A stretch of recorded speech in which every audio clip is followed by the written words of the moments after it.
Hi everyone. I promised a new story and here we go. Today I'm going to start the story The BFG, written by Roald Dahl. I think you already know some of his other mighty works.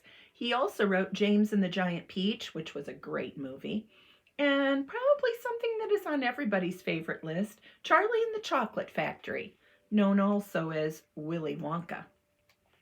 Today we're going to begin chapter 1. But there's a very strange thing that Roald Dahl does in this book. He not only tells me all of the chapters, he also tells me all of the characters. Would you like to listen? The characters in this book are humans, the Queen of England, Mary, the Queen's maid, Mr. Tibbs, the palace butler, the head of the army, the head of the Air Force, and of course, Sophie, the orphan. He also lists the giants in the book: the flesh lump eater, the bone cruncher, the man hugger, the child chewer, the meat dripper, the gizzard gulper, the maid masher, the blood bottler, the butcher boy, and of course, the BFG.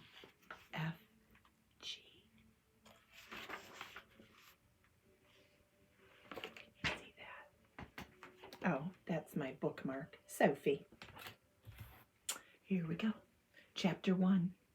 The Witching Hour. Sophie couldn't sleep. A brilliant moonbeam was slanting through a gap in the curtains. It was shining right onto her pillow. The other children in the dormitory had been asleep for hours. Sophie closed her eyes and lay quite still. She tried very hard to doze off. It was no good. The moonbeam was like a silver blade slicing through the room onto her face. The house was absolutely silent. No voices came up from downstairs. There were no footsteps on the floor above either. The window behind the curtain was open wide, but nobody was walking on the sidewalk outside.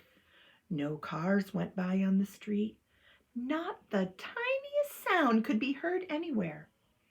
Sophie had never known such a silence. Perhaps, she told herself, this was what they called the witching hour.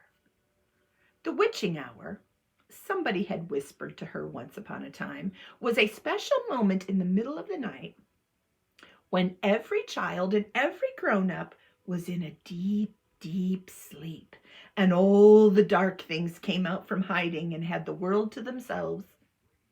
The moonbeam was brighter than ever on Sophie's pillow. She decided to get out of bed and close the gap in the curtains.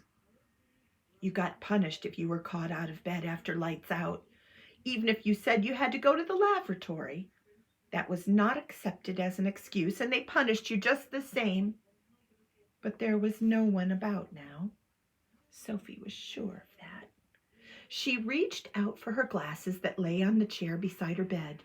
They had steel rims and very thick lenses, and she could hardly see a thing without them. She put them on. Then she slipped out of bed and tiptoed over to the window. When she reached the curtains, Sophie hesitated. She longed to duck underneath them and lean out the window to see what the world looked like. And she wanted to know if the witching hour was at hand. She listened again.